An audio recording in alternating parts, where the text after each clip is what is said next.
Assalamu alaikum warahmatullahi wabarakatuh. Today is 22 July, Saturday 2023. A wà ní DHL ní South Africa.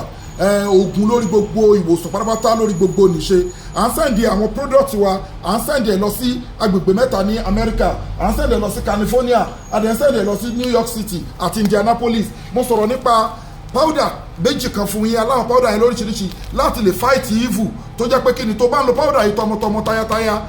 tí ẹbí tẹ ń lò ó evil word wọn ní access sí ìrìn àjò ayé yín ẹ máa rí bá ti ṣe máa rọ́nà gbégbà àṣeyọrí á bá iṣẹ́ ẹ ó máa kọ́ọ̀tì ìwọ àti evil word ayé ò ní máa rí àwọn ẹni bí wọn ò ní máa rí process monitoring spirit wọn á dúró bẹ́ẹ̀ ni bákan náà ni ẹ gbìyànjú ẹ gẹ́ẹ̀tì miracle lift wa ewé ọ̀tọ̀ọ̀tọ̀ 100 la fi preserve ẹ̀ ó lágbára púpọ̀ jù wọ́n gbé nǹkan sínú womb inú uterus ni àfúnjẹ ni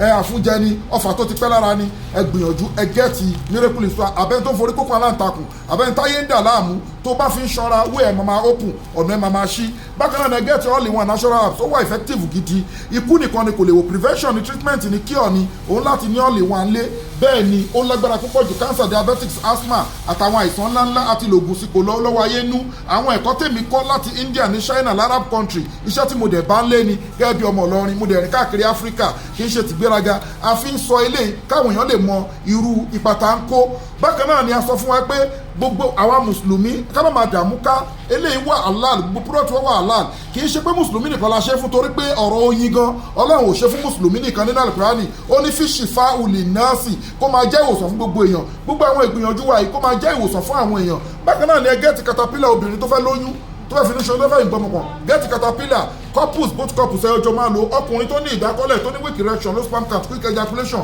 arógbò sáǹdì aláàmú wọn mú nǹkan ọmọkùnrin ẹ̀ gẹ́ẹ̀tì mẹ́tẹ̀ẹ̀ta èyí tó bá lò papọ̀ wá dúpẹ́ fọlọ́run ó wà effective gidi bákan náà ni aláwọn special tó bá mú nǹkan ọmọkùnrin èèyàn òun ní special ni wọ́n mú nǹkan ọmọkùnrin èèyàn ni gbìyànjú kó gẹ́ẹ̀tì ẹ̀ bí sínú ìta aláwọ̀ adúpẹ́ fọlọ́run ẹ wọ́sọ̀pọ̀ lórí +2761295689 ìdínàlì ìsẹ́tàlì láì jẹ̀míyà gbogbo agbára Ọlọ́run ọba lónìí o àdúrà wa gbà gbogbo ìtẹ̀rẹ̀ ń dá sétò àwọn ọmọ aláìní tẹ̀rẹ̀ ń bá wa rọjà